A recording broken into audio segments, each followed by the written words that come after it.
Hello, everyone, and welcome to the Riverfront. This is episode number 444 of the world's most dangerous podcast, where we discuss the Cincinnati Reds and occasionally Lisa Bonilla. I'm your host, Chad Dotson. With me this week is my guy, Nate Dotson. How are you, Nate? I am spectacular, Chad. Thank you for asking. Having a good hair day. I don't know if you could tell. What's that? I don't know. Weather's cooling down a little bit. Fall is in the air. It's a beautiful time of year. How are you doing? Oh, I'm wonderful. And we'll talk about why I'm wonderful because of the performance of our Cincinnati Reds in a moment. But before we go any further, just let me get this out of the way. If you're watching on YouTube, hit that like button, smash the subscribe button. Okay. You can just hit the like button, but you have to smash the subscribe button. If you're listening to us on the audio version of the show, why not subscribe and have my dulcet tones delivered to your phone every single week? I mean, it doesn't make any sense. We're everywhere you find podcasts: Apple Podcasts, Spotify, Google Podcasts. We're on Amazon Music. We're on Audible now. We're on iHeartRadio. We're everywhere.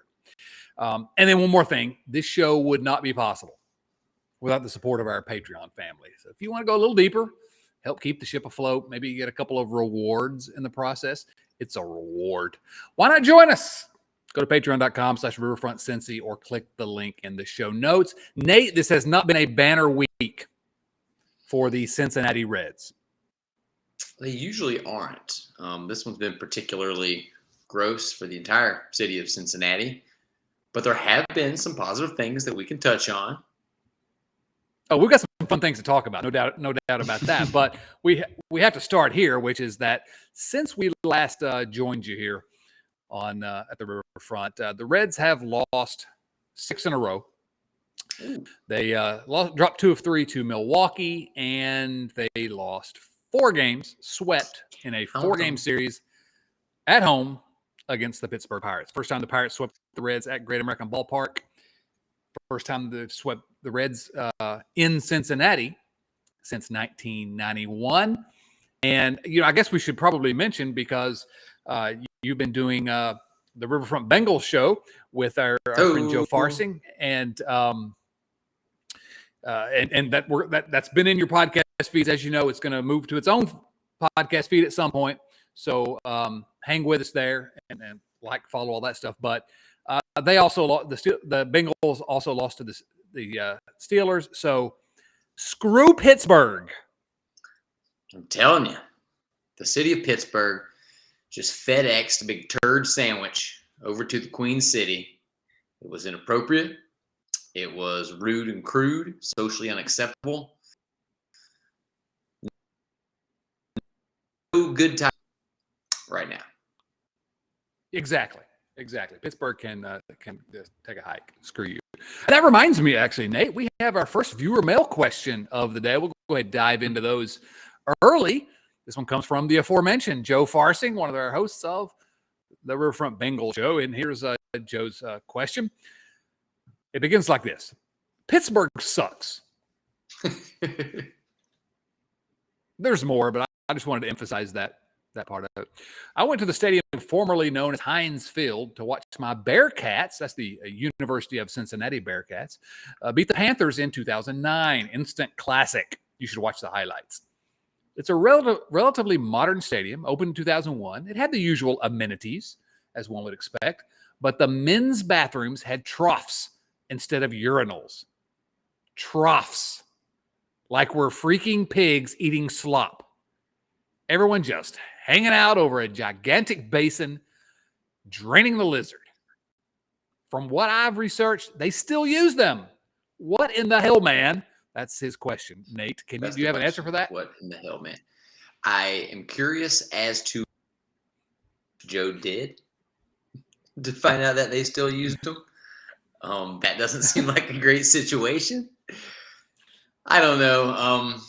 I don't typically hate on Pittsburgh as much as some other people, but they get the fury this week. I think we all feel the same way that Jamar Chase felt when flipping the bird to Minka Fitzpatrick. We didn't deserve it. Reds fans didn't deserve it.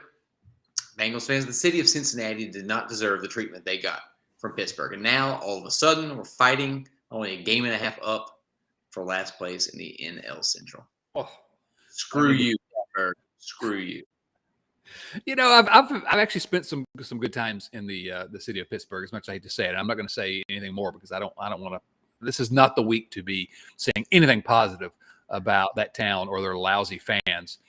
But I will say I did not know they had the troughs at the stadium there. But I'll tell you this: I have been to a stadium where they have those troughs, and it's called Wrigley Field, home of another group of garbage players and fans, the stupid Cubs. So there's kind of a through line here. I will say this though, one of the funniest videos I've ever seen on the internets. Now, you know, on the interwebs they have the videos. You can see those now on. Ooh. There's one that you need to go and search. It's a Cubs fan at Wrigley Field, many beers in, taking a run and diving headfirst into the trough and sliding all the way to the end. It's disgusting and hilarious at the same time, but you also get to see a Cubs fan covered in urine. So, win-win. Disgusting and hilarious just describes being a Cubs fan in general. So, exactly. That is. I'm gonna go a little hot take right here. I don't mind Let's the trough. I don't mind the trough.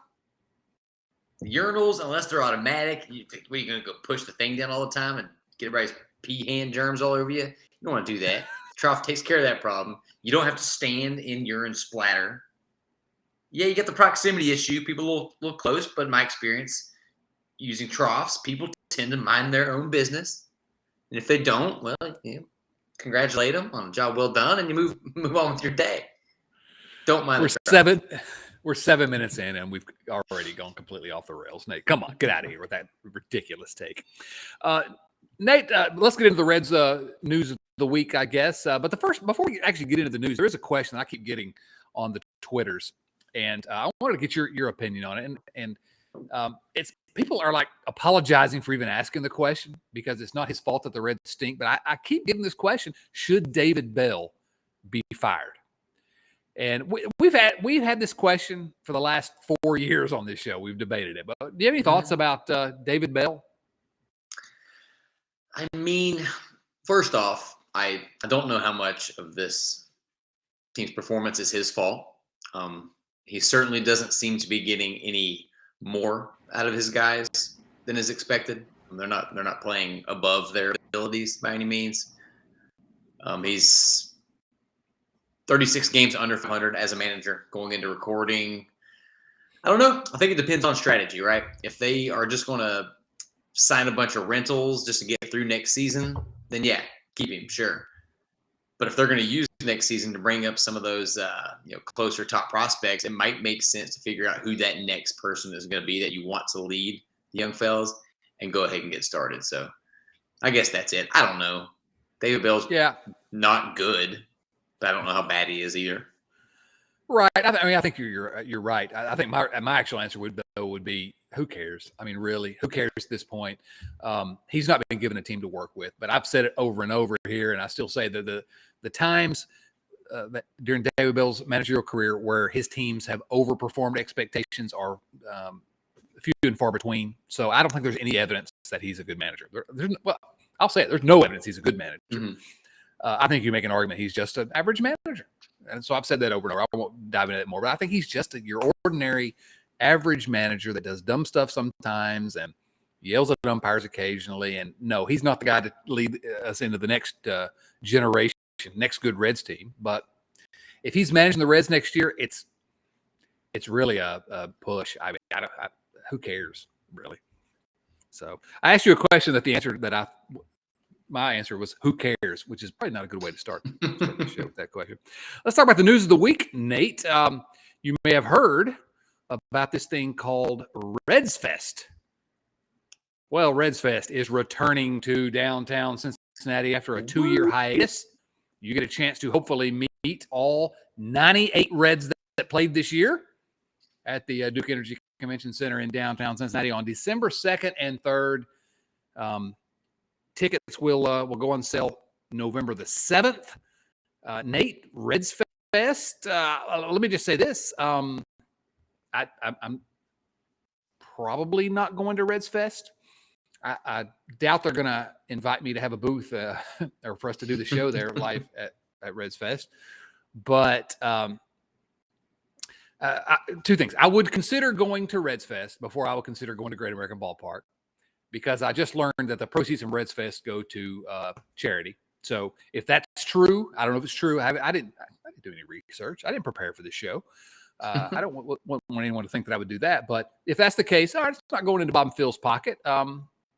The fact of the matter is, I've had a good time at RedsFest many times in the past, and I don't care about autographs. Never got an autograph at one of them. I don't care about the lines, but it's just a good time of Reds fans hanging out, and I've always had a fun time.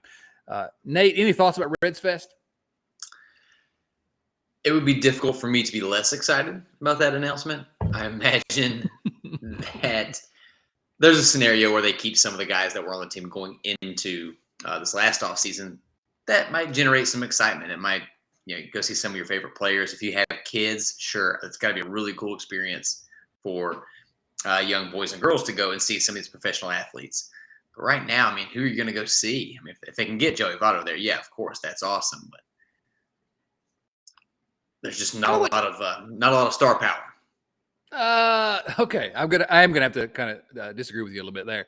You take your kid to go see Chase Anderson or Buck Farmer. I mean, Derek Ian Wall. Gibo. Come on. That's a good point. I'm sorry. No, but it's one thing that the Reds have done well. They usually have like a Q&A with the general manager or somebody there. I can't believe they'll do that this year. Maybe they will, but boy, I'd like to be there for that. But again, I had a good time meeting a lot of people that I've met throughout this, the podcast and all that. And Chris Garber and I, we signed books at RedsFest one year, and so that was fun, to do a book signing at RedsFest. So I have fond memories of it, but it's going to be interesting to see what happens. I might like to go just to try to, sow some discord among Reds fans and see if I can get now we're out. talking. Let's get some mischief involved in this situation. I like it. We can treat it as the most boring version of Burning Man. Exactly. Let's do it. We did have a viewer mail question. Again, these questions come from our friends at patreon.com/riverfrontcincy, where you too can support this wacky show. Hooper Powell asks this question: will the Reds have Phil Castellini in a dunk tank at RedsFest? That would be a great idea, wouldn't it? I like how Hooper tosses out an idea and then immediately praises himself for giving us a great idea, which is, yes, I'm okay with that. Nobody would say good things about me if I didn't say them myself. But now I would absolutely do that. Yeah, I would absolutely pay for that drunk tank. Take back everything I just said. Yeah, exactly. That'd be fantastic. The truth is, an ownership group that had more self-awareness and less entitlement than the Castellinis would do something like that. I mean, can you imagine? Yeah. Seriously, it's never going to happen. It's a joke, obviously. But if Phil Castellini came out and said, guys, I screwed this thing up bad, and he should have done that 6 weeks ago. He did say some things to the season ticket holders behind closed doors. If he'd come out and said, man, I really screwed this up, I'm going to fix it. He should have done that months ago. But what if he did that at Reds and said, I'm getting in the dunk tank. Throw it at me. Yell at me. Whatever. I deserve it. How much would that change the average fan's idea of the Castellinis? I mean, I don't think they'll change anything that they're actually going to do, but I don't know. I just, as a PR move, it would be great. It's never going to happen. Yeah, I've never seen them do anything that makes them appear more likable. So, exactly, can't hurt. Exactly. All right, moving on to news of the week. This is not necessarily Reds specific, but I'm going to make it. I'm going to circle it back around to the Reds. The Major League Baseball announced some new rules supposedly to be implemented in the 2023 season. The Major League Baseball Competition Committee voted on a pitch clock for pitchers, how long a pitcher can hold the ball basically between pitches. No more extreme shifting, and larger bases and number of pickoff attempts are going to be limited as well. We can dive deep into the details if you want, but those are essentially the big proposed rule changes. Now, I'll just kind of give you my thoughts quick, and then you can say whatever you like, Nate. But pitch clock, bring it on. I'm all for it. the shifts. I don't know if this is going to work. I don't know. But baseball's not as much fun to watch. And if it's an idea to try to get more balls in play, and if a ball's hit hard up the middle, it should be a hit, like it was our whole lives. Maybe this is old man yelling at cloud stuff. So if it can help us go back to more balls in play, more players making plays on balls, I'm all for getting rid of the shift. And I accept blame. I was all in on the analytics a long time ago until they ruined the aesthetic, the beauty of baseball. Larger bases, whatever. I know that has. I don't care. Limiting pickoff throws. I don't know. All that. It all sounds fine to me. I don't have any issues with any of it. Every sport changes. Basketball put in a shot clock many years ago. And so people are screaming about the pitch clock, but whatever. I think it's worth trying anyway. So any thoughts about these? Yeah, I big fan, big proponent of the pitch clock. We've been to a few minor league games here, and they're over quickly. 2.5 hours. I get the sort of thought that more baseball is better, right? But the fact of the matter is, that's true when you're 21 years old or younger. When you get older and you have jobs and you have families, it stinks that I am ready for bed 3 innings before almost every Reds game finishes. If I can know that a 6:40 start time is going to end by 9:10, 9:15, then I get to watch so many more Reds games. And it seems like they have shaved about half an hour in the minor leagues, and you just don't realize it. Like, you don't know that it's happening. The only argument I have heard, only legit argument against the pitch clock, is that maybe it makes pitchers more likely to get injured. If that's the case, somebody needs to really do the research, do the studying, and figure out how to handle that. But otherwise, I support all these changes. We have a viewer mail question later, so I'll go on my shift rant later. But I support all of them. More athleticism, more steals, more doubles in the gap, more web gems. Yeah, right. I mean, that's what baseball. More highlights. Yeah, more highlights than somebody hitting a ball up straight up the middle hard and hitting it right to the third baseman, behind second base. I guess the way I look at it is that, well, let's put it in this context. Joey Votto, you've heard of Joseph Daniel Votto. He's the all-time great Red. He was on a podcast, Jim Stark's podcast, called Starkville. Jason Stark and Doug Glanville, former MLB player. And if you haven't listened to it, I'd encourage you to go listen to that. It's a really interesting podcast because Joey, as always, is Joey. And he surprised me a little bit. He's all in on these things. Yeah. He said specifically, I love that there's going to be a pitch clock. He said, I love the larger base. That's a quote. Anything to make the game more athletic, he said, which is fantastic. But he also said something that speaks to what you just mentioned, which is that this is where I'm kind of torn. The thing that I've always loved about baseball, more than anything else in baseball, is that it's the sport where you have to give the other guy a shot. You have to get the other guy out. The clock doesn't run out on you. You have to give them a chance, and the game will go until they get their chance. I think that's part of the beauty of the way baseball is designed. It's not going to change with this change, but I think I've always defended, well, if it's long, I like baseball. And so, I want to watch baseball. So if it lasts a long time, it lasts a long time. But Votto made sort of a similar argument to you, which is that if we're consistently 3 hours or 3.5 hours, 4 hours, which games are now, then you are really limiting who's going to be willing to, take the time to really pay attention. But if the game is moving, and if we get the benefit, I don't know if it will, if we get the benefit of more athletic plays, the ball being put in play more often, more action, then it's a win-win in terms of just the watchability of the game. And Joey comes at it from this idea that you don't see players or anyone within baseball really talking about this much, which is that this game is really not for us. It's an entertainment product. We're entertainers, and so we need to make the product as entertaining as possible. I thought it's go listen to the podcast about everything he said. I agree with, and I don't know if these things will work. I don't know if pitchers will get injured too much. I want to see a study as well. You could maybe say that pitchers are getting injured too much now because they are going max effort on every single throw. So I don't know. I don't know how that shakes out. I'm not taking sides on that one, but I don't the game is not as much fun when there's less action. And if this helps us have more action and then compress it in a shorter time period, I don't see the problem with that. No, I think it says a lot that Joey Votto is championing changes that will help usher him out of the game more quickly. It might. I think that says everything, about him and about the way he sees the game right now. If it gets more athletic, that's not great for a first baseman pushing 40.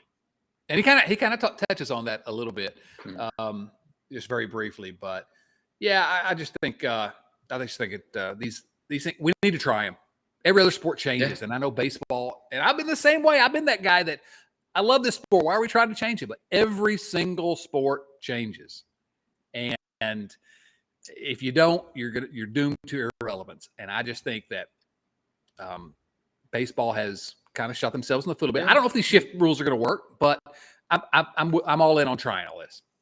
And baseball has changed, and these changes are why we are sort of rooting for a reversal of course. I mean, I heard a stat today that said when Babe Ruth hit his 60 home runs, he faced 22 pitchers that season or something like that. The entire season.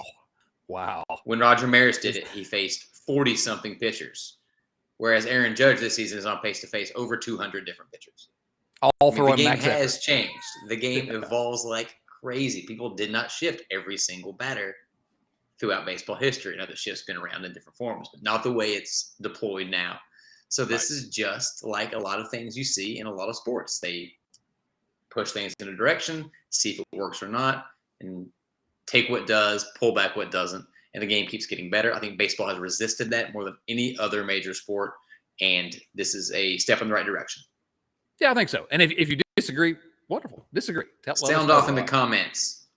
That's right. Yeah, let us know. Actually, only if you agree. If you disagree, just don't talk at all. Just go smash the subscribe button and go home.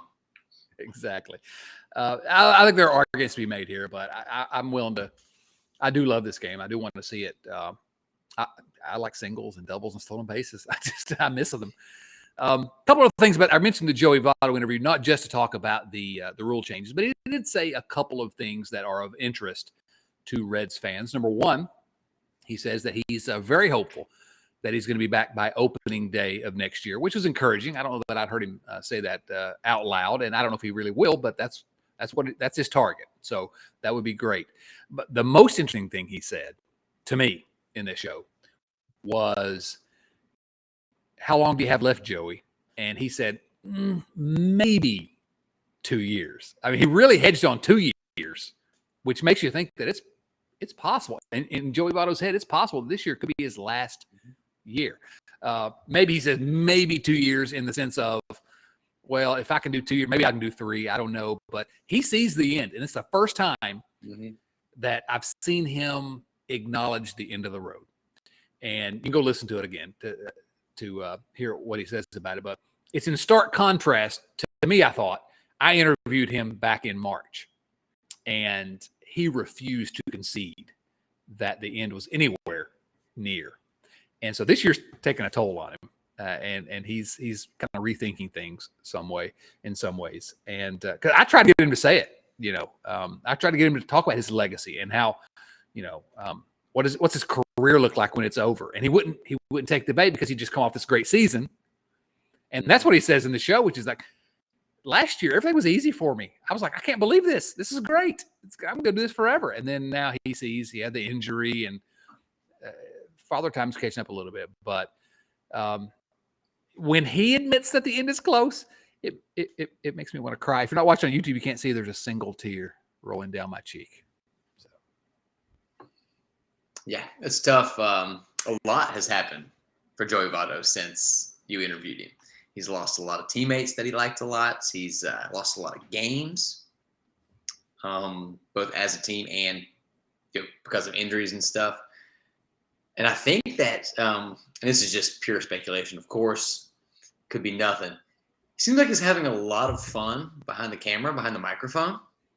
He might see that there is a life in baseball that doesn't necessarily involve him playing baseball, and that might make a transition out of the game a little easier. I don't know, but it's been a pleasure to have him speaking so candidly so often. You know, that's an interesting idea that I really hadn't given much thought to, which is that maybe that part of why he candidly said the end is getting closer is that he has seen something he really enjoys. I don't know. Is he going to, as much money as he has, is he going to want to do the day-to-day of broadcasting? I hope so, because what we've seen is that he is an amazing broadcaster. I mean, he could be the next, growing up, it was Tim McCarver for me, but he could be the next national broadcaster that, doing World Series game color. John Smoltz does it now, and John Smoltz is awful. Man.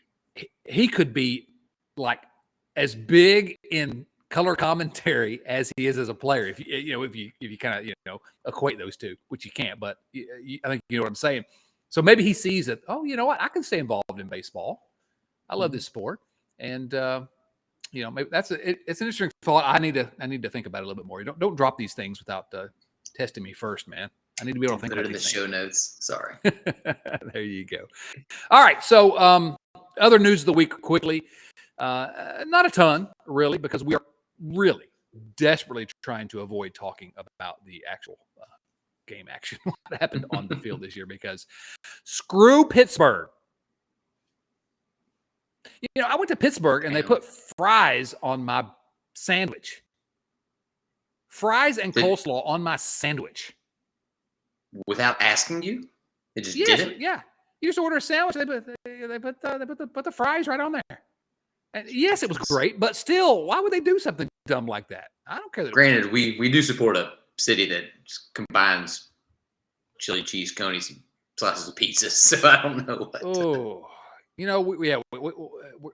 we're going to spend some time even later in the show mocking Pittsburgh, but yeah, we might want to rethink that a little bit. I like chili cheese. I like conies. I like, three ways. Pizza. I like La Rosa's pizza. But yeah, come on, get out of here. Camp Washington chili, by the way. Everyone talks about Skyline. Camp Washington chili. Can I just say, drop a comment if you love Camp Washington chili. I don't even know what it is. Well, I'm taking a chance on us not getting a Skyline indoor or sponsorship at some point. So maybe I shouldn't say this, but Camp Washington is the best in Cincinnati. I'm sorry, guys. Listen, all right, Skyline, if you want us to rank you above Camp Washington, you know what to do. You got to pay us. At Riverfront Cincy. Yeah, we're shameless. Whatever. We have no morals. Hunter Green, one of the greatest prospects that have ever come through this organization since I've been watching, made his final rehabilitation. Sometimes they call it a rehab star, but I'm going to call it a rehabilitation star in the minor leagues. 1 run on 4 hits and a walk through 3 innings, struck out 5, and looked very, very good. So he will be back in Cincinnati very soon. That's good news, right? Yeah, I think he's starting on Saturday. Last I saw, 15-2 strikeout to walk ratio in Louisville. I think we talked about it last week, actually. Him coming back healthy is one of the only reasons to continue watching at this point. So rooting for that in a big, big way. And he has a chance to, not even a chance, but in all likelihood, will be the team leader in innings pitched this season. I hadn't looked at it, but oh my goodness. I could be wrong on that. Yeah. But we don't fact check around here. That's crazy. He has, who else is up there? Ashcraft is the could be other. Right. Yeah. Luis Sessa is somehow close. He's in the mix somehow. Oh, I want to talk about another pitcher quickly. Is there any other news of the week? I guess the Reds activated Matt Reynolds. They designated Albert Almora Jr. for assignment. Actually, they called up some guy named Raynel Espinal as well. They're making up guys now. But can I just say quickly, the Reds designated Albert Almora Jr. for assignment. I want you to do 2 things for me if you haven't already. Number 1, I want you to go look up Albert Almora Jr.'s stats for the year. Okay? And then after you do that, go to the tweet where the Cincinnati Reds, @Reds, announced that Albert Almora Jr. was being designated for assignment. and scroll down and look at all the people fighting mad, as they say in the mountains where we're from, that Albert Almora Jr. is gone. I don't understand you Reds fans. Albert Almora Jr. has tried as hard as he could for this team. I've got no problems with him personally. He's worked his butt off. He's really tried. Right. The guy is not a good player. He's just not a good player. Well, I shouldn't say that. He's a better player than 99.9% of humans on Earth. He's at the top of his craft when you look at it that way. But come on. But anyway, if you only compare him to major league players, at least offensively, he is 30% worse than the average one. That's not good. That's not good. It's really bad. I think the Reds must have listened in on my crazy eyes take last week, because it's true. He does have crazy eyes. He does. Also, screw picks. So we talked about Hunter Green, and I want to shift back to pitching for a moment because we have to. It's really the shining, the only real positive shining light that we had this week. Right. It was, and really one of the, to me, stories of the season in some ways. As when we get to the end of the season, we kind of look back on the stories of the season. We may end up saying the most optimistic thing, the most positive thing about the 2022 Reds is the emergence of Nick Lodolo. And I wrote about it this week at Cincinnati Magazine. If you're not reading everything I write at Cincinnati Magazine, I mean, what are you even doing? I mean, every single column is like, I don't know why I haven't won a Pulitzer yet. I mean, I've been telling you. I say it all the time. Thank you. Your ability to punctuate a sentence. Listen, commas, semicolons. Listen, come on. It's one of my favorite. I'm basically John Steinbeck. I mean, obviously. But anyway, I had a fun time writing this one because Lodolo has kind of snuck up on us. Now, he's always kind of been the second fiddle to Hunter Green, which is reasonable. Hunter Green is a generational talent. Nick Lodolo's not a generational talent. Hunter Green has, I don't know if he will, but he has the talent to be a Kershaw, type right-hander rather than left-hander, although you can maybe argue about Lodolo and Kershaw now.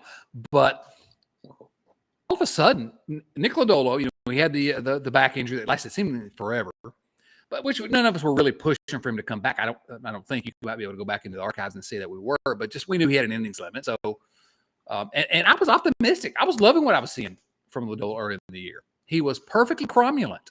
He was showing signs at age 24 that this guy can pitch. Well, he came back from the bad back, and he got back on July 5th. And his first, 7 starts were good. They weren't great. They were good. And you could see him kind of figuring it out and adjusting to the league. And I was happy. I was extremely happy. And then all of a sudden, Nick Lodolo decided to become one of the best pitchers in baseball. And you may not have noticed it if you haven't actually been paying attention. I looked it up actually, and I think since in his last 6 starts, he has been the number. You have to go read he's had another start since I wrote the column, but at the time I wrote the column, I think he was the 4th best pitcher in baseball over that time. But what impressed me the most was the fact that he is striking out guys, and he's not walking them. And that was he early in the season, he was walking too many. We see this every year from rookie pitchers. That's even guys that had, and Lodolo, go look at his stats. He had crazy control numbers in the minors. His strikeout walk ratio was amazing. But early in the year, it was not great. Well, in his last 6 starts, he struck out 49 hitters, and he's walked 6. Okay, that's elite. That's elite. In his last 2 starts, this doesn't happen. 11 strikeouts, no walks. So, he's 2.72 ERA in those last 6 starts. He literally has come the guy. I think that probably as we go into next year, he's the opening day starter. He's the ace of this staff next year. What do you think? Since our last podcast, he has 22 strikeouts and 0 walks. He had back-to-back games with 11 strikeouts and no walks. Crazy. I'll look up the stat in a minute, but I want to just rant for just a second. On the season, he now has a 3.81 ERA and a 1.19 ERA plus, just under 12 Ks per nine, which is just elite. In the second half, that's a 2.95 ERA and a 1.049 WHIP. You know how I feel about WHIPs that start with a 1.0. Oh yeah, That is usually a good thing. He has two of my favorite pitches in all of baseball. That slider that he throws in on right-handed batters, and then his ability to locate his fastball in the upper corners is years beyond a 24-year-old rookie. Yeah. And like I said, he didn't have it earlier in the season. It makes sense. You're a rookie. You're getting your first cup of coffee. You're going to have nerves. This is exciting stuff. When he is on, he is a little bit of maturation away from being, you hate to use the word elite because you don't want to set too lofty expectations. But he's starting to look like that guy that, if health permits, is like a number 2 starter floor. Yeah. And potential ace stuff. Yeah, and that's where I was going to go. I thank you for saying that, because do I think he's going to be better than Hunter Green? No, not necessarily. Hunter Green has a higher ceiling, but Nick Lodolo has a much higher floor. Nick Lodolo, it's all health. We've been saying this all season. It's all dependent on health with him. If he's healthy, he's going to be good. Now, did I think he's going to be this good this soon? And we're talking about 6 starts, so let's not get too much ahead of ourselves. Also, let's note, when we're talking about him versus Hunter Green for this year and next year, Hunter Green's 2 full years younger than Nick Lodolo. Okay, so I have not lost one bit of enthusiasm for Hunter Green, but Nick Lodolo has just again, I can be accused of getting too excited over small sample sizes, maybe. But let me tell you a few stats here, and these will be easy to digest. I'm not going deep into crazy stats, advanced metrics or anything. But our buddy Joel Luckup is a friend of the podcast. But I need to. I was literally just getting ready to bring up his tweet thread, so I'm glad you're doing it. Yeah, great thread, and I need to get him on. I don't know why I haven't asked Joel to come on in a while. Joel's a statistician for Reds broadcast. So anyway, go follow him on Twitter at JLuckup, JLuckhaupt. Since 1901, left-handed pitchers. 1901. That's like I was 2 years old, I think, in 1901. Left-handed pitchers who have had 11 strikeouts and no walks in consecutive starts. There have been 4. That can't be true. 4 left-handed pitchers since 1901 with 11 strikeouts and no walks in consecutive 11 plus strikeouts. Who were those 4? And that's the other part of it. Chris Sale, Clayton Kershaw's done it 3 times, Randy Johnson, and Nick Lodolo. What? I'll let you hit the next tweet, since you were going to do that as well. If you have it pulled up, if not, I'll dive into it. Yeah, the only other one I wanted to bring up was he. So let's just boil it down to 2022 pitchers this season with a 3-game span with 30 plus strikeouts and 1 walk or fewer. Nick Lodolo, Jacob deGrom, Max Scherzer, and Charlie Morton. This the guy's year, he's in just elite company, and I know small sample size. We always have to have that caveat, but the talent is there, the stuff is there, and man, there's something to be excited about. Yeah, we can say small sample size, but these are, and again, maybe we're cherry picking stats, but he did this. I mean, it's not like ERA where he depended on great defensive plays or anything like this. He did this. He struck out these guys and didn't walk them. The other one I'll say is this one, because I'm an old guy and some of these names I like. Since 1901, pitchers age 24 or younger. I hope everyone's eyes are not glazing over, but 24 or younger, so kids who had a 3-game span of 30 or more strikeouts, 1 or fewer walks. Okay? Burt Blyleven, Hall of Famer. Frank Tanana, remember in 1976, many of you don't know who that is, but go look him up. He was really good. 1984, Dwight Gooden, Hall of Fame talent. no question whatsoever. 2016, Jose Fernandez, rest in peace, Hall of Fame talent. 2019, Walker Buehler.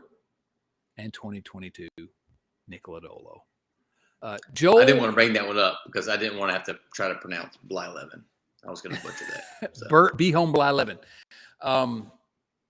Joel Luckett, thank you. You made me happy, and that's hard to do in September of maybe the worst Red season of my lifetime, and kudos to you. So, Nick Lodolo, go read my piece if you want to. I think it still holds up.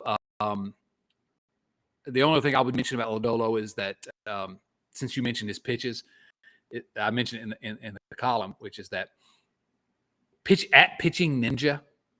If you follow that account, they love every Nick Lodolo start over there, or he does, Rob over there, because that slider, man, is funky as can be, and it makes big league hitters look silly, just absolutely silly. I mean, I don't know how I'm so excited in September of this awful year where the Reds are still on pace to lose 99 games or whatever. But this has been one of the most exciting things that I've seen in recent years, and I'm pumped up about Nick Lodolo. Any final thoughts about Lodolo before we move on? Nope, just praying for continued good health and progress. Love it. Yes. Reds are winning as we're recording this on Thursday night. They're winning, so maybe break that 6-game losing streak, beating the stupid Cardinals. I mean, we've talked about the Cubs and the Pirates, but screw the Cardinals too. Hate those guys. Yeah. Nick Senzel had a home run tonight. He did indeed. I had some notes on Senzel if we wanted to get into it. Do it quickly here. Most of them are pretty bad, just that he has a slugging percentage that would be a terrible on base percentage. It was 306 after that home run. So, it's not good if you're counting at home. But I think that if you go back to the beginning of the season, we would have been pretty happy with him just getting through most of the season healthy. So we got that. There was some really good stuff this week on some changes he's made to his stance to try to hit the ball harder. Apparently he's had the same stance and approach since he was in the minor leagues. Common tell of guys that were good for a long time that, were not when they got to the bigs. More good stuff on him working with Jonathan India and Kyle Farmer to break down a swing. I hope he listens to Jonathan India a little more than Kyle Farmer. But I'm not done with Nick Senzel. Matt Wilkes, I think it was posting some tweets that since he's made that stance change, he's hit like 12 of 14 balls at 95 miles an hour or harder, like whatever counts as a hard hit barrel. So it's actually 13 to 15 now because he did it again after. Yeah, and that's again we're podcasting about tweet threads now, but Matt Wilkes, good. I don't know if Matt's ever. I think Matt's been on the show. We need to get him back on. He's a great guy. He writes at Reds Content Plus. He used to write with us at Red Nation back in the day. But again, this is big time small sample size. Do not take too much, draw too many conclusions. But since implementing this sort of stance change on Monday, 13 of his 15 batted balls have been hit 95 mile per hour plus exit velocity, and he was not doing that before. I can't say enough. Don't draw many conclusions about 15 at bats, but the other side of that is just that Nick Senzel there's a reason he was a legit big time prospect, and so I don't know. The other part is he's going to be your center fielder next year, and so we need to be hoping that he figures it out. Because he's here, they don't have any other outfitters. He's going to be here. So, well, listen. Anyway. Do you want me to talk about potential reasons for optimism with Nick Senzel, or do you want me to talk about how the Reds got one hit twice since the last time we recorded? And as a team in that span, they're hitting 217 with a 278 on base percentage and a 370 slugging. Good for a 74 weighted runs created plus and negative 0.1 wins above replacement since our last podcast. I can talk about that. I can talk about how they're literally worse than a replacement level major league team. Or we can talk about Nick Senzel making batting stance changes and hitting the ball real hard. I choose to talk about the good things. But see, I respect it because we our quote hash brown brand is that we have to tell the truth. We have to tell the truth about this team. We've never lied to you about this team. But there are things this week, in this one of the worst weeks to be a Reds fan, that I'm actually excited about and happy about, and I've enjoyed talking about them. And then you bring me back down to earth with all those stats. But I wasn't talking about those stats. I was talking about right. You were talking about why you weren't talking about those stats. Yeah. Right? Yeah. Okay. So, I don't know. Everything with us is hope now. I've gone on record many times with hope is not a strategy for the front office. For us, if we didn't have any hope, then why are we still hanging out?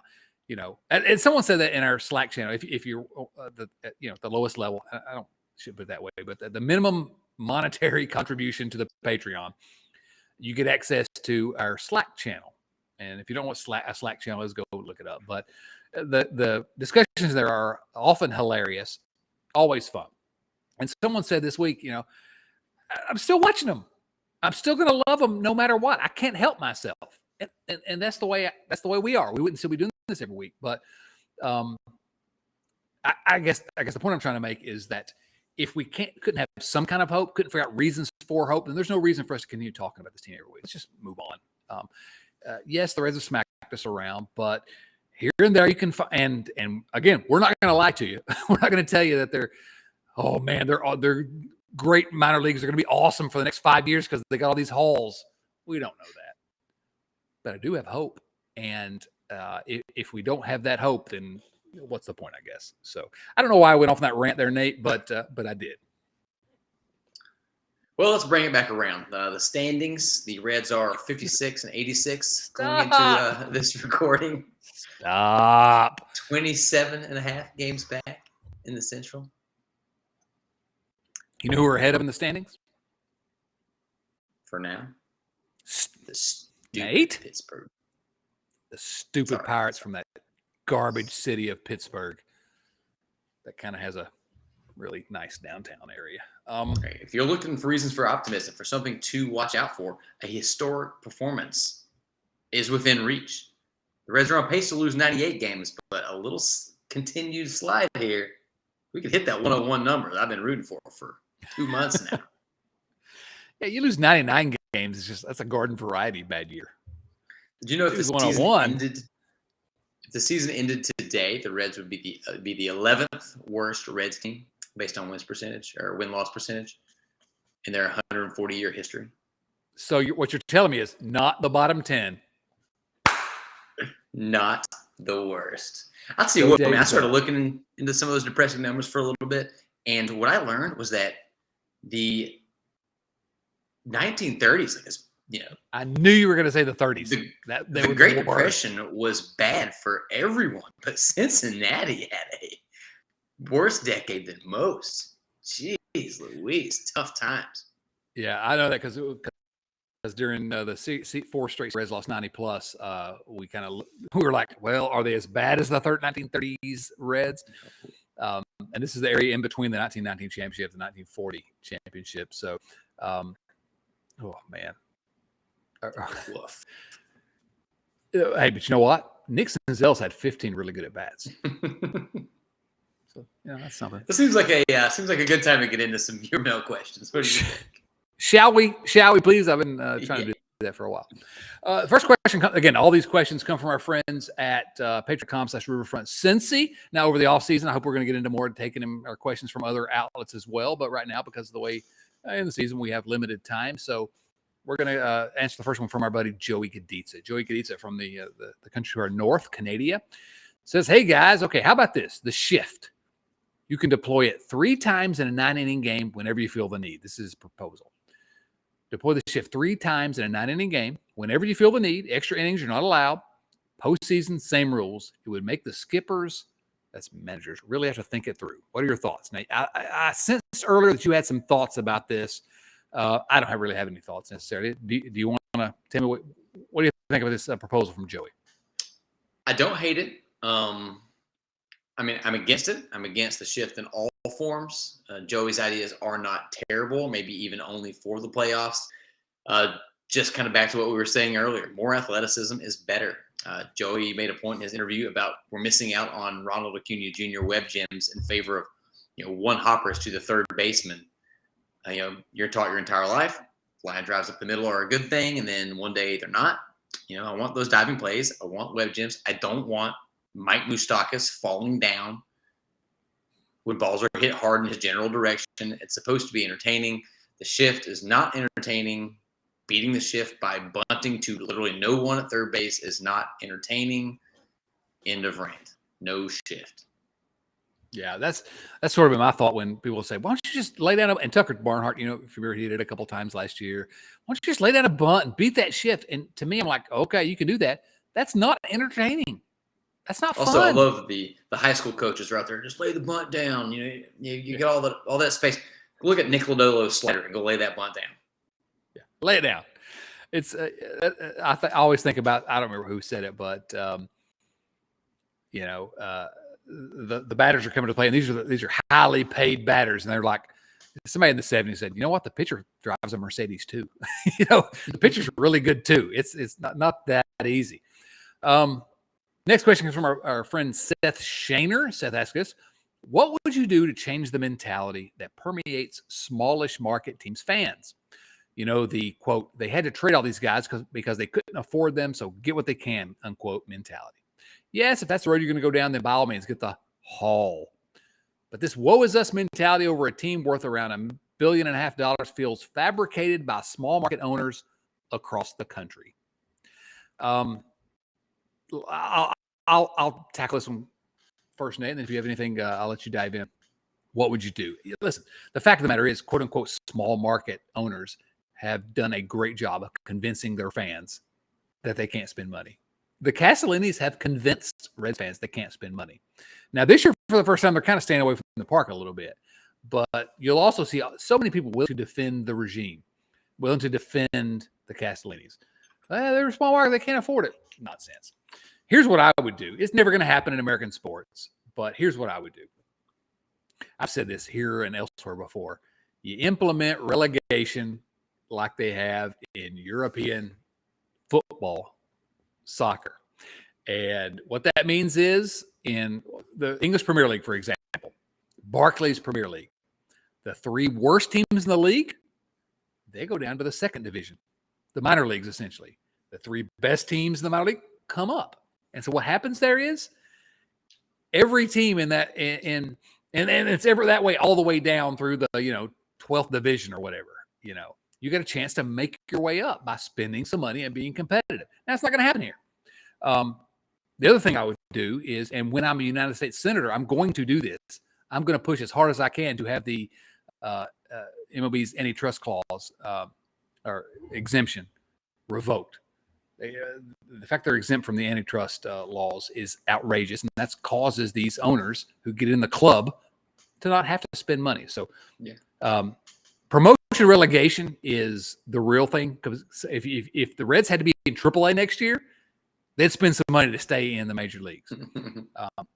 I don't even think it's likely, but a more likely scenario in American sports would be getting rid of the antitrust exemption for Major League Baseball, because it changes things in ways we can't even kind of conceive right now. So those are my thoughts. When I'm a United States Senator tonight, you can hold my feet to the fire. You got my vote. Yeah. Relegation would be a blast. I mean, it's so much fun, because it makes the season matter when your team is terrible. Also, like, you have to, they show up and the fans go crazy trying to support their guys so they don't get relegated, which is kind of cool. But Seth asked, how do you change the the fans' mentality? And I would say that you can't convince folks that don't want to be convinced. They're ready to toe that party line, and that's just how it is. There's plenty of evidence of small market teams with lots of success. Look in our own division. The Milwaukee Brewers and St. Louis Cardinals do not have a significant advantage over the Cincinnati Reds, and nobody's confusing those franchises for their intelligence and acumen.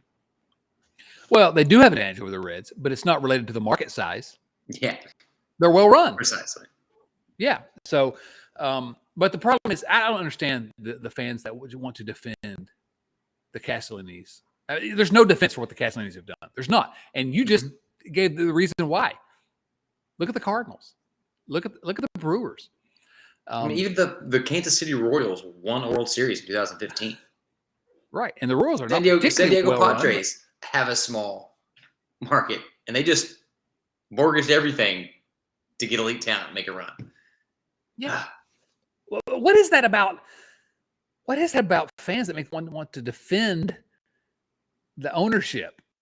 The I don't have the answer, but I bet that there is about a 98% crossover. The Venn diagram looks real funky between people who think the Castellinis can't afford to spend a dime and also love Kyle Farmer. that's the Venn I got diagram. no evidence to back this up, but we may need to do a scientific study. I don't know. Next question comes from Chris Garber. Hey, Nate, do you know Chris Garber? Is that who that is? Yeah. So Chris G, I should have known. That was fancy speak. Yeah, Chris Garber and I wrote a book once upon a time that not enough of you bought, which is why we haven't had another one since. I just had to pause to make an angry face at all of you. Chris's question is this. As I'm sure you know, Mirror et al. Write that social identity theory predicts that group affiliation is the primary lens through which individuals filter new information and situations, and that once entrenched, identity becomes a powerful heuristic. Now, first of all, Mirror, who he's talking about, I presume he's talking about Michael Marrera, University of Wisconsin-Milwaukee professor. I presume that's who he means. Obviously, it has to be, right? So, and that once entrenched, identity becomes a powerful heuristic. Against that backdrop, and keeping in mind Arpin and Rainey's findings, of which you're surely familiar, my question is this. Why are the Steelers and their fans so awful? Why are the Steelers and their fans so awful? This is the greatest question in the history of viewer mail, because 98% of it is unintelligible. Although I looked up, and there are actually some really good academic studies by the people he mentions. And I've got them actually in browser tabs. I'm going to read these things. One, for example, is taking it from the team, assessments of bias and credibility in team-operated sports media. This is good stuff. But anyway, the biggest question is this. I literally laughed out loud at this question, Chris. Thank you so much. But why are the Steelers and their fans so awful? Is there some way we can quantify that and describe why they are? I don't know if academically we can figure out why. I heard something about some troughs. Anyone who has cheered for the Pittsburgh Steelers, I'm just going to say this, Nate. Anyone who's ever cheered for the Pittsburgh Steelers is a garbage human being and deserves to be shunted off to, some camp somewhere to be re-educated. You agree or disagree with that? I think that is that's a hard take.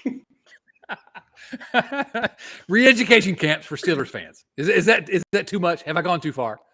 It can be the next, from a mandatory military service that a lot of countries have. We have mandatory re-education camps for Steelers fans. I did look into a little bit of this, though. I went and Googled like all of the, the rankings for top 10, whatever worst for, fan bases in sports. And the lists are almost entirely made up of teams, schools, franchises that experience long periods of success, of sustained success. So maybe we shouldn't be getting mad at the opposing fans so much as our own decision makers. And the study that I really want to see is because there was one fan base that is on every single one of these lists, and it's the only one that doesn't have sustained success, and it's the Philadelphia fan base.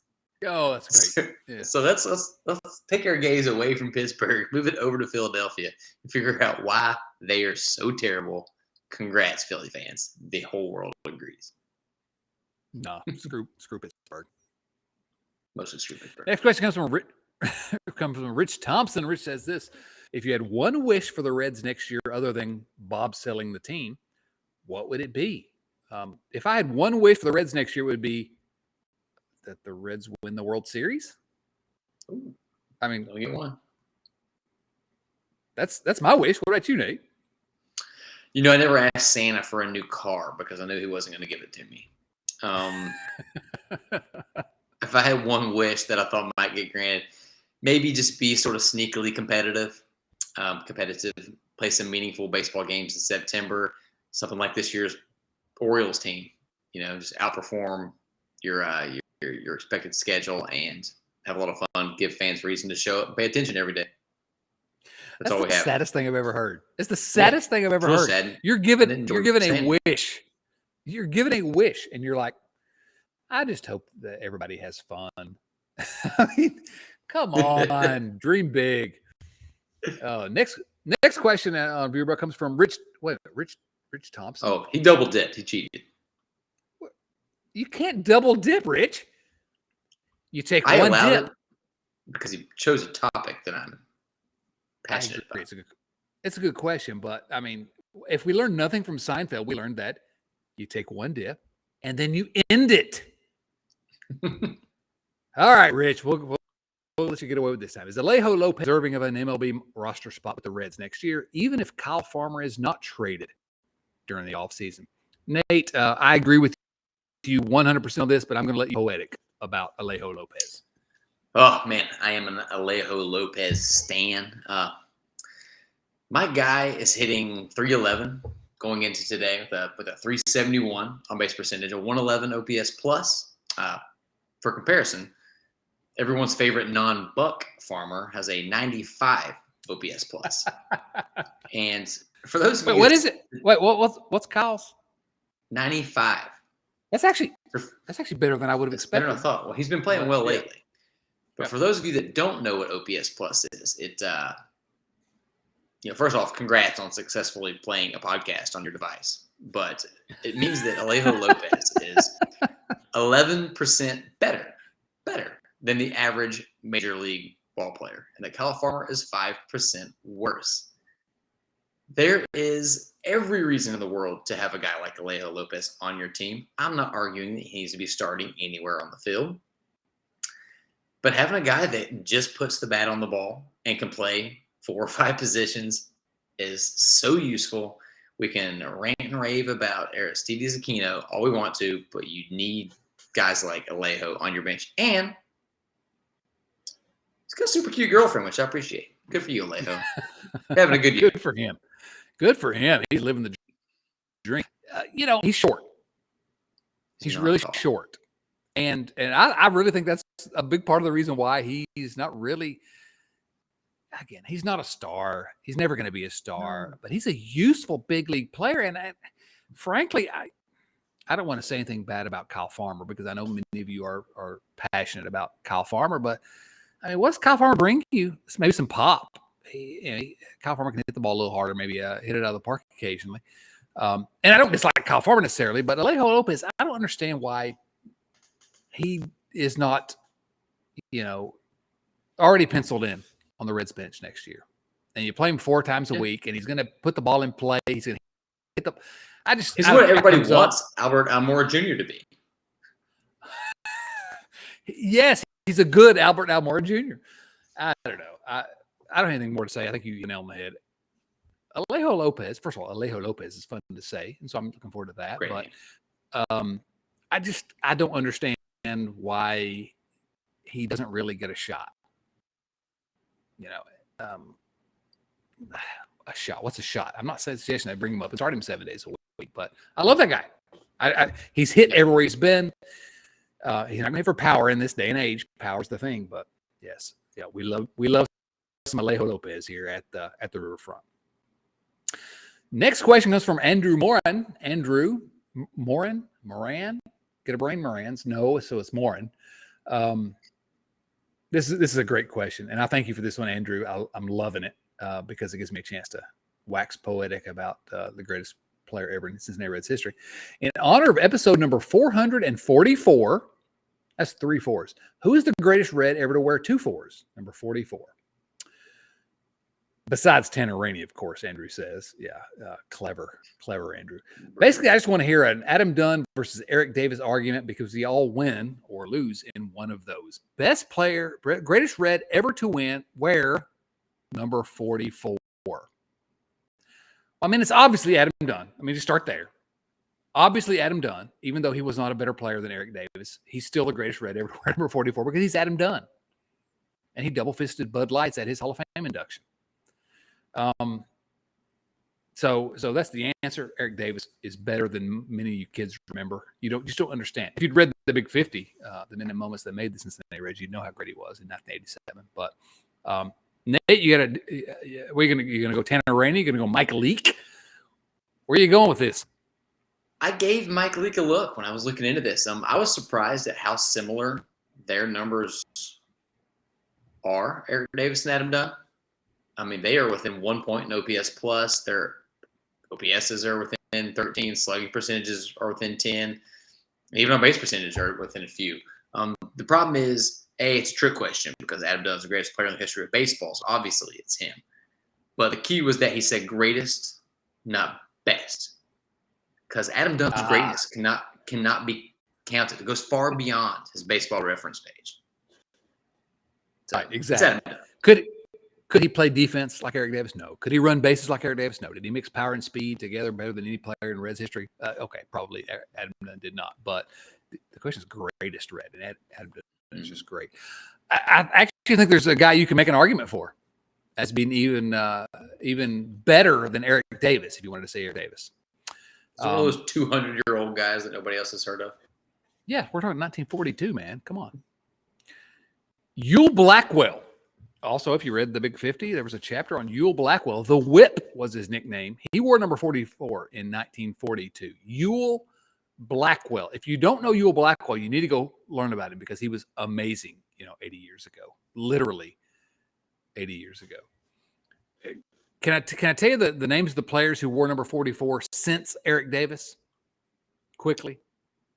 Will you let me do that? To make me sadder than I already am. Since Eric Davis, here are the players that have worn number 44. John Roper. Some of you are like, oh, yeah, that guy. Mariano Duncan wore it in 95. Now, Duncan, of course, on the 1990 World Championship team. When he came back in 95, he wore number 44. That same year, after Duncan was gone, Frank Viola, former Cy Young winner for the Twins, the Reds in 1995, my favorite Cincinnati Reds team, 95. They gave Frank Viola a shot in August and September, and he was so bad. And it was the last time he played in the big leagues. But again, that's a guy many of you don't know, but Frank Viola was a really good pitcher until he came to Cincinnati. Then, of course, Eric Davis wore it again when he came back in 96. After that, Pat Watkins in 97, Melvin Nieves in 1998, Scott Winchester in 1998, Mike Cameron. Winchester. You remember Scott Winchester? Mike Cameron. I didn't remember that 99 season where the Reds were so good. I didn't remember that Mike Cameron had played center field and wore number 44. Brian Hunter in 2000, and then Adam Dunn. So those are the players that wore it between Davis and Dunn, and then of course Mike Leake later. I don't know why it's not that number's not retired for Adam Dunn. I don't understand that. Next question comes from Dennis. Thomas's question is this: are you confident that Nick Kralls Hall will have us in first place next year, just as the Guardians are in first a year after their haul for Lindor? Thomas, I love you, but I am as far away from confident about that as I could ever be. Yeah. That's the answer, right? I think the Castellanos would love to have the same payroll as the Guardians. Yeah, really. They'd love it. But I don't they're more want that.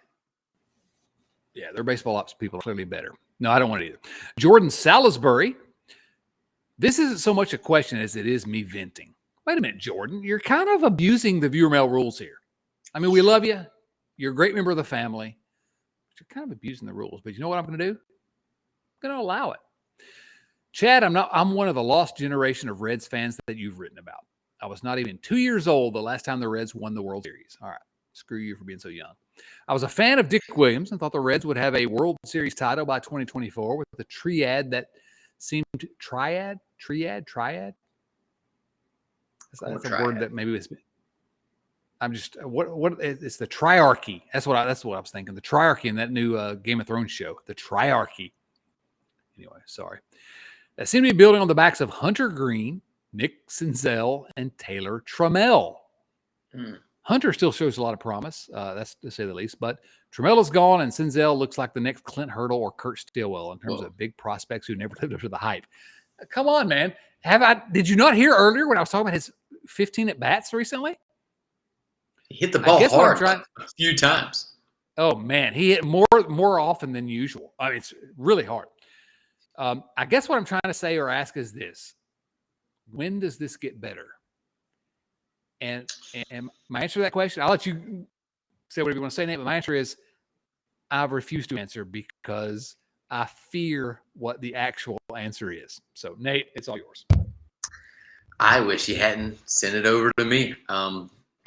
Tried reading the tea leaves, and they didn't show me anything pretty. I'll get optimistic here. I said it up there. I got one wish. My one wish is going to get granted. They're going to be okay next year, at least not as bad as we expect. 2024 is our year. The haul is going to pay off. I don't know. It's probably just going to continue being a disaster. But 2024, Jordan. What I'll say. I tried convincing myself. I did not succeed. Certainly didn't convince any of you. What I will say, though, is if the Reds are well run, there's no question in my mind that by 2024 they could be a legitimate contender. There are pieces in place, but they've got to make all the right moves in between now and then. It absolutely could happen. I'm not going to bet the ranch on it, but I hope they do because we've said this before. And the fact of the matter is, it's largely a dumpster fire. There are some reasons that you can find them for optimism going forward. You don't have to look too far. But a championship for Cincinnati fans is going to mean so much more than just about for every other Major League franchise that it's worth staying tuned. It's worth staying tuned. You know, again, we have one more question. I want to get to it. We've gone long. I can't believe we've gone this long in September of the worst season since, I don't know, like 3 years ago. But so I want to finish it. But I have to say, I write a newsletter at Substack, chaddotson.substack.com. If you haven't subscribed, just get out of here. Well, this week I wrote about the Bengals. Mostly I write about the Reds, but it's a Cincinnati sports newsletter. And I wrote about the Bengals and, why people shouldn't go crazy after losing week 1. But one of the things I mentioned in there was, man, and someone, one of our cousins, Nate, was sending me pictures. He's a season ticket holder and was sending me pictures of the game. And just the crowd was incredible. And that's one of the things I said was, you know what? When the Reds or when Cincinnati sports teams try to win, the fans show up, and it's an insane atmosphere. You and I were there in 2010 for the first home playoff game since '95. It's an insane atmosphere. FC Cincinnati played the Columbus Crew in the big rivalry match last week, which was a great game. If you didn't get to watch it, I don't know if you don't like soccer, whatever, but it was amazing. FCC would just what they've done this year to get back into the race is incredible, and just seeing the crowd at that Bengals game. I mean, this is a franchise that a buddy of mine, big Bengals fan, he was, it's probably been 6 or 7 ago. He said I was at the game. It was a Steelers game. He was like, and he and his buddy went, and we were sitting in the I don't know where they were sitting, but he's like, there were Steelers fans all around me. And he said one of the Steelers fans looked at his buddy and said, "Huh, this is weird. There are more Bengals fans here than usual." It was at what used to be called Paul Brown Stadium. He's like, "Wow, there are more Bengals fans here than usual." Cincinnati sports fans will show up, but only if you show that you try. And so I'm loving the fact that the Bengals are getting such support in FC Cincinnati. And yes, that can be the case in Cincinnati as well. I went off on a rant there. So it can get better quickly. We saw it with the Bengals last year. It can get better if ownership will really commit. Last question comes from our friend Sydney Price. How many players from this team do you expect to return next year? He says Lodolo, Ashcraft, Diaz, Green, India, and Stevenson, to name a few. How many players from this team do you expect to return next year? So let's look at it this way: opening day roster, and we gotta get out. This has gone too long. Yeah. But you want to do this? You want me to hit it first? You run through. I'll let you know if I disagree. All right. So players. Look at this question again. How many players from this team? I'm going to suggest that's this all season long. The team all season long. So Tyler Stevenson, Joey Votto, Jonathan India, Kyle Farmer will be back. That's 4. Nixon Zales, 5.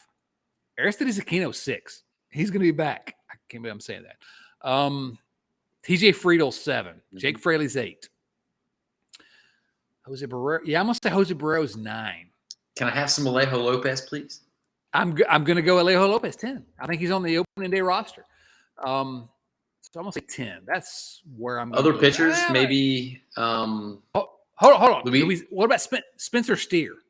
That's 11, right? I think that's safe. Okay. There we go. So pitchers. Go give me the pitchers. Other than the ones he mentioned, he said Lodolo, Ashcraft, Green. I think Luis Sessa has to be mentioned. He mentioned Diaz. I think we can all agree on that. Reaver, San Martin. I think he's earned a way into the bullpen next year. I agree. Yeah. Justin Dunn. Sessa. I don't think Sessa has a contract, so he may not be here. But otherwise, yes. You might be right. And then maybe Justin Dunn. Yeah, Justin Dunn. Yeah. That might kind of be where it stops. I saw some stuff today that Joe Kuhnel might have an argument to be around, but I'm not using the last few minutes of this podcast to talk about Joe Kuhnel. So. Yeah.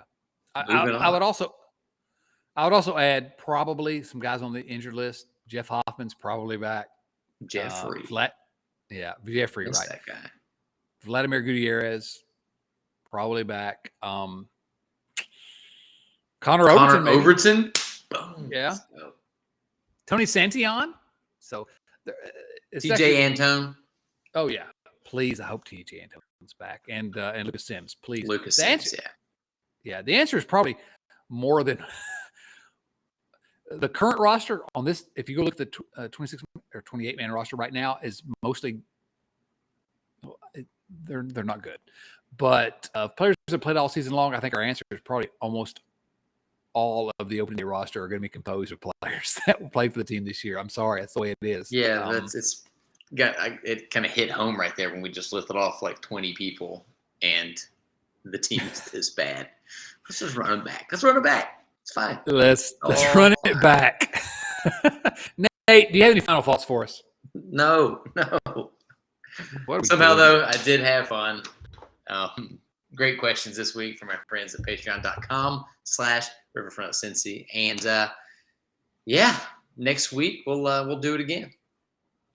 Let's do it again. All right. So listen, thank you to everyone for listening and supporting the Riverfront. Please remember, subscribe to the show either on YouTube if you're watching there or in your favorite podcast app, however you're listening to us right now. You can find us on Twitter, Instagram, Facebook.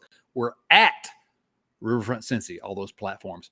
Once again, huge thank you to our supporters at patreon.com/RiverfrontCincy. The show would not be possible without the support of our Patreon family. We'd love for each of you to join us in our ridiculous hijinks over there. Patreon.com/RiverfrontCincy, or you can click the link down in the show notes. Nate, man, this was a good time. It always is. For Nate Dotson and Ian Jabot, this is Chad Dotson saying, so long, everyone.